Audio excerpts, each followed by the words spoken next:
Hello all, welcome to the channel. In today's video, we'll see how to use if function in Excel. Now before we could get started off, first we'll understand when this if function is used. This particular function is used when you have a condition to be checked.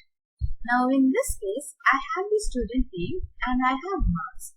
Now I want to check whether the student is pass or fail.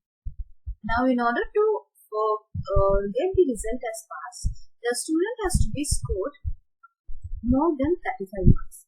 Now my condition is student's marks should be greater than or equal to 35.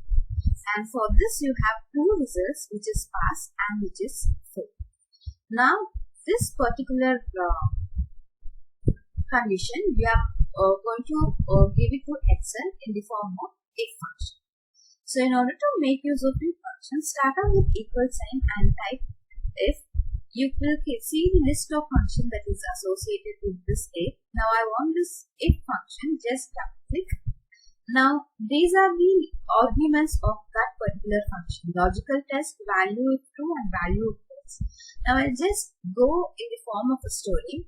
I'm calling Mr. If and telling him go to the cell B3 and check if the marks is greater than or equal to 35, comma. Now Mr. If is asking me if it is greater than or equal to 35, what am I supposed to do? Now I'm telling just give me the result as pass. Make sure that you give the result in double quotes, close double quotes, comma.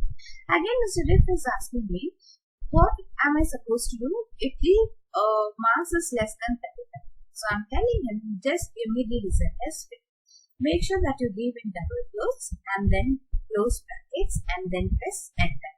So once you press enter, automatically you can see the result has been showing according to the condition that you have specified.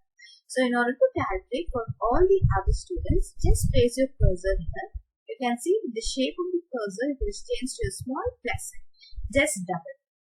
So you can see wherever the marks is less than 35, you can see that the result has been fixed. So in order to check, you can just change the marks and see. I'll just change the marks here.